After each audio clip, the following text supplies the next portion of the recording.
Hey and welcome to Soul Growth. I'm Jade Stoner, and in this episode, I'm getting into how hanging out with old versions of yourself, old identities, is holding you back.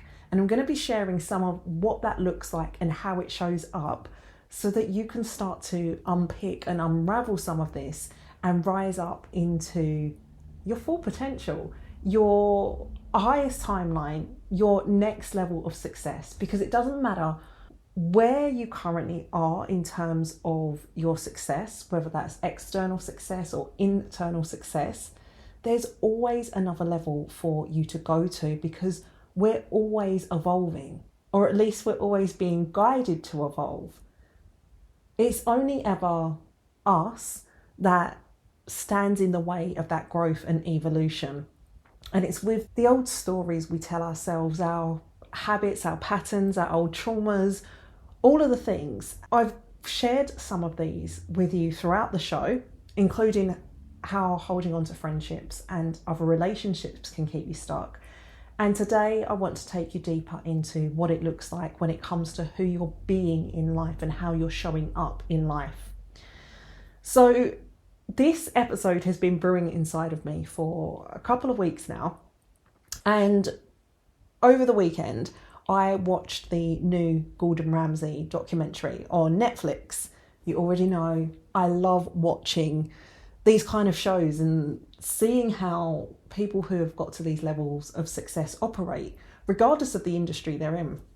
And there was this one particular scene where Gordon was reflecting on his childhood and his relationship with his brother. And I could read in his energy, like, the heaviness of all of that and how he carries that with him.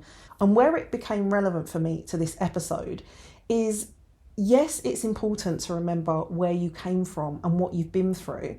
And they're not your identity anymore. They're not who you are. And carrying around that old identity, those old energetic patterns, they either slow your journey to your next level of success, or they will stop you getting there at all.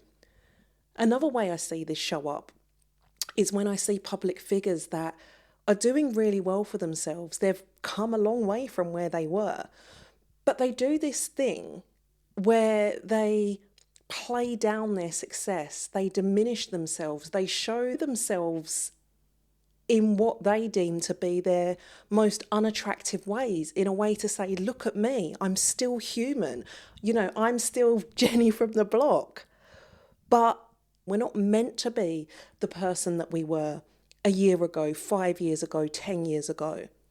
When we are squashing our essence into a version of us that doesn't exist anymore to appease other people, that too holds you back. And not only does it hold you back, but it also holds back those around you.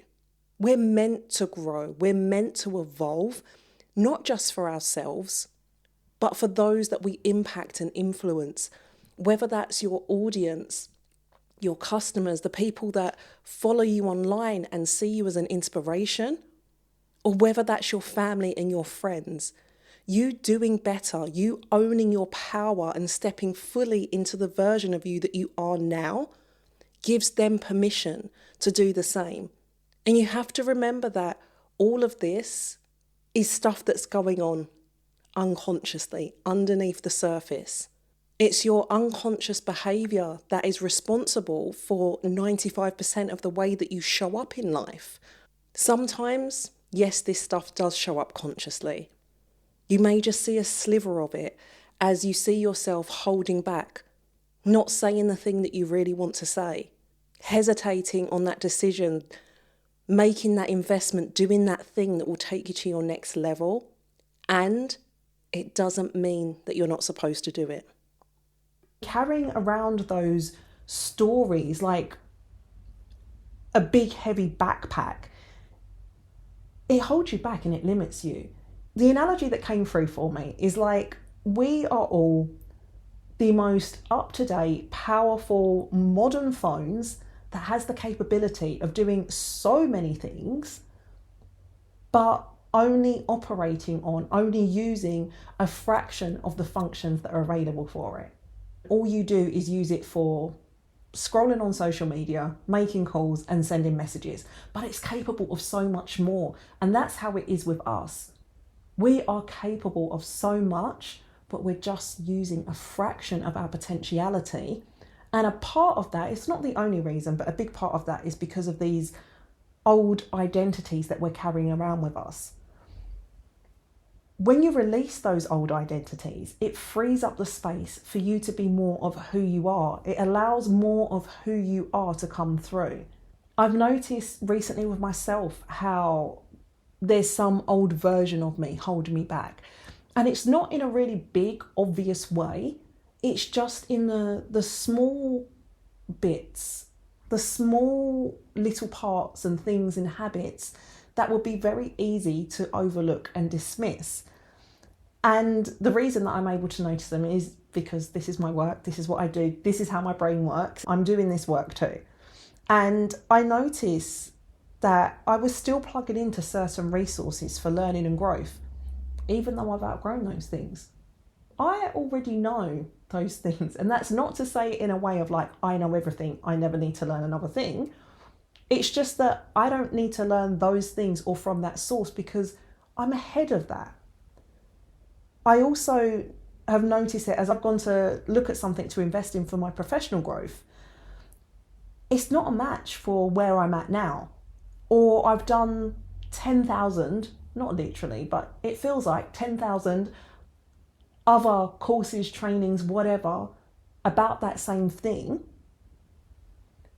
So I don't really need to do any more. It's about honouring who I am, where I'm at and what I know, owning that and saying, you know what, I don't need that thing. I already know enough. I can move with that and keeping it moving. I also look at the story I'm telling myself that's driving my decision to do something or not to do something. What is the story behind that? How am I internally narrating that? And it's usually because it's got something to do with an old story, an old version of me that served me at some time, but it doesn't serve me anymore. And when I catch myself in those moments, it's not about judgment. It's about honouring that, seeing it, and then shifting gears, remembering who the fuck I am now and where I'm going and where I'm headed and changing course accordingly. So many of us operate in current circumstances like they're our old circumstances, staying loyal to old patterns and behaviours, even though you've graduated from those experiences and those lessons years ago, months ago, whenever. It's just in the past. It's just not who you are anymore.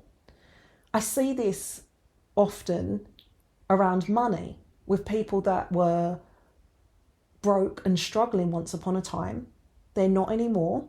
They're still telling themselves a story, an old story, when it comes to money and buying or investing in something that they want or need, and telling themselves, I don't have the money for that. When actually, yes, you do have the money for that, but you just don't want to spend it in that way. And that's absolutely fine. The important part is to distinguish between those two things. Because when you keep telling yourself a story of, I don't have the money for that, you keep repeating experiences of feeling like you don't have the money for something. Whereas when you start telling the truth, which is, I don't want to buy that thing, do that thing, that's very different. And it creates a very different pattern in your life. That's you taking back the power and owning that, yes, I have the money, but I don't want to spend it in that way. How else and where else this can show up is creating products or offers in your business that match an old identity of you. You know, creating content from a past version of yourself, taking on roles that were ideal for you 2 years ago, but they don't match who you are now. And they're not supposed to. Going back to what I started out sharing with you, we are always growing and expanding. That means that what worked for you 2 years ago doesn't need to work for you today. Just because you were taking on certain roles 2 years ago, because that's what you needed to do, doesn't mean you still need to do them now. Now, if you want to do something, absolutely go do that. If it lights you up, if it makes you feel good, if that is coming from your soul is saying to you, yes, go do that thing, then do that thing. But if it's coming from your head, from your ego, that's telling you you should do this thing because it's how you always have done things, don't be afraid to let that stuff go. There's a saying that I heard years ago. I don't know who to attribute it to, but it says, those who matter won't mind, and those who mind don't matter.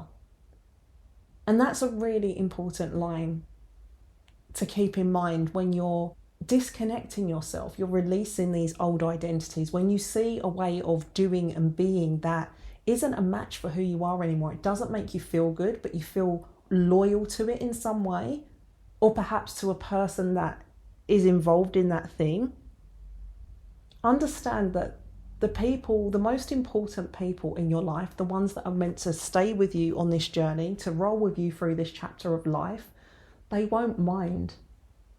It might feel and be a bit weird for them at first, but also they'll support you. The ones who kick and scream, they're probably the ones that you need to distance yourself from, if not release completely from your life. But it's also important to remember here, how other people respond to you. You can't control that. You are only responsible for yourself, and you cannot hold yourself back in life. You cannot hold yourself back in your career, especially not in 2026 and beyond, to please other people. Old identities are trapped inside of you, are coded inside of you on an energetic level.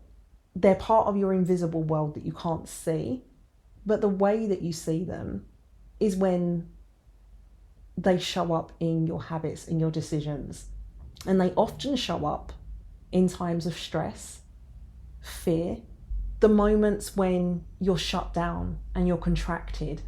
That's when you kind of default to an old way of doing things, because it's easy to take on a higher level version of yourself, a future version of yourself, a more empowered version of yourself when things are going well.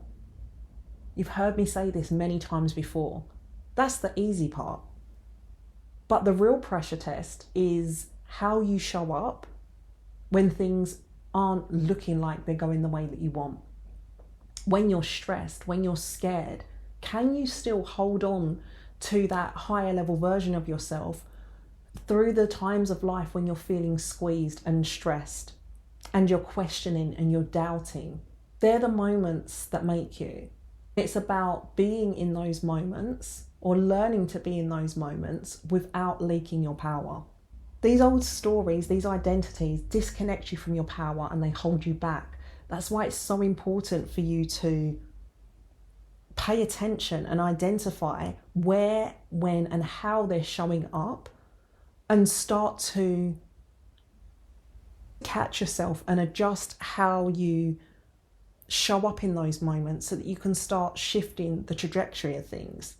Because trying to show up in this era like you have done in previous ones, as I've shared with you before, old ways won't open new doors. You already know what parts of you are calling to be upgraded by releasing these old identities.